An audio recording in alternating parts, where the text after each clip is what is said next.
Shush scéal faoi Cocaleen Darragh. Déana gína glúiseach daon éachlumm. Láháin bhí Cocaleen Darragh ag dul ar cuairt ag teach wamo. Thug a mami ciseán bíodí le tuairt léithí agus dúirt léithí súil géir a cuineáil amach don mhac tíre choní sa cuil. A balla chunig si blóhanna áile ag fós ar leathíomh an bóthir. Níor thug si faoi Darragh go raibh an mac tíre ag fearra arthaí ó taobh hir do chrán.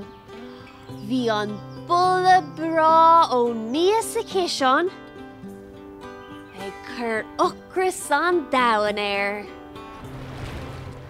Chur an mac tíre ceistirthaí go deas ré cá raibh si ag dul leis an gciseán bia. Duine si go raibh si ag dul chomh fada lena mamo a bhí tin.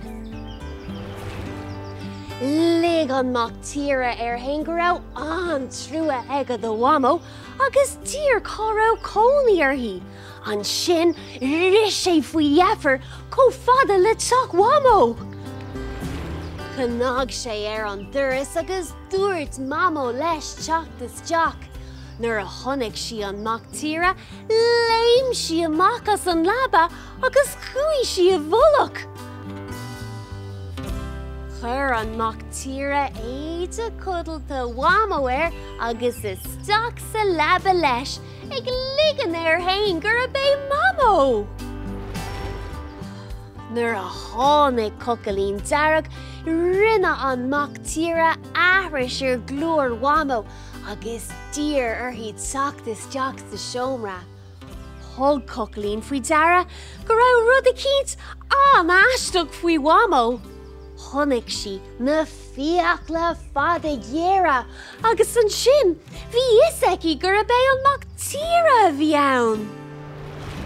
Bhéach si in óir de gotha agus chúla fear taobh mud an tacaí. Ris sé isteach agus chuir sé an ruaig ar an mac tíre. Daim si Cocaleen Darragh mamo agus bhí áthas an domhan arthaí. Bhí féas de brá acu leis na bíonna blasta ar fada bhí sa ciseán agus níor tháinig an mac tíre timpeall na háite riamh arís. Phew! Sin agah an scéal faoi Cocaleen Darragh.